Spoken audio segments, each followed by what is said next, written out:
नांदेड जिल्ह्यातील सारखणी या ठिकाणी शेतकऱ्यांच्या कर्जमाफीवर शासनाने कोणतेही ठोस पाऊल उचलले नाही। विशेषतः नुकत्याच झालेल्या पावसाळी अधिवेशनात देखील यावर कोणताही निर्णय घेण्यात आला नसल्यामुळे संतप्त झालेल्या शेतकऱ्यांनी दिनांक 24 जुलै रोजी सारखणी या ठिकाणी 2 तास रास्ता रोको आंदोलन केले। या आंदोलनावेळी शेतकऱ्यांनी आपल्या विविध मागण्यांसाठी जोरदार घोषणाबाजी केली। शेतकऱ्यांची कर्जमाफी करून त्यांचा 7/12 कोरा करावा, शेतमालाला योग्य हमीभाव मिळावा, दिव्यांगांना 6000 रुपये मानधन देण्यात यावे, कृषी मंत्र्यांचा राजीनामा घेण्यात यावा आणि छावा संघटनेच्या प्रदेशाध्यक्षांवर हल्ला करणाऱ्यांना त्वरित अटक करावी अशा प्रमुख मागण्या करण्यात आल्या।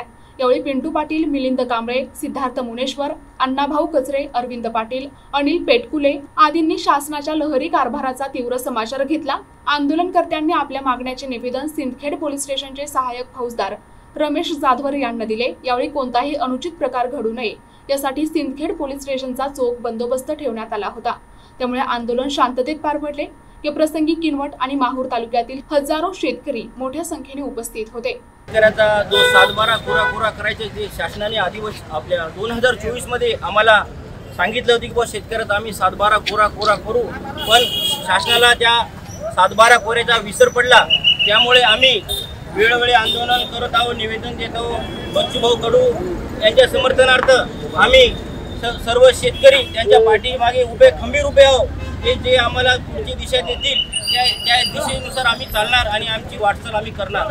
शेतकऱ्याचा वाली कोणी नाही मित्रांनो, शेतकऱ्यासाठी शेतकऱ्यालाच रस्त्यावर यावे लागले ही सर्वात मोठी शोकांतिका आहे। शेतकऱ्यांनी एवढं सर्वांना निवडून देऊन मंत्रीपद देऊन मुख्यमंत्रीपद देऊन सुद्धा शेतकऱ्याचा कोणीही वाली नाही, शेतकऱ्याचा कोणालाही विसर पडले नाही। उलट्या शेतकऱ्याला धमक्या देतात की 31 मार्च पर्यंत तुम्ही तुमचे कर्जमाफीचे पैसे बँकेत भरा म्हणजे भरा। हा किती मोठा दम आहे शेतकऱ्याला।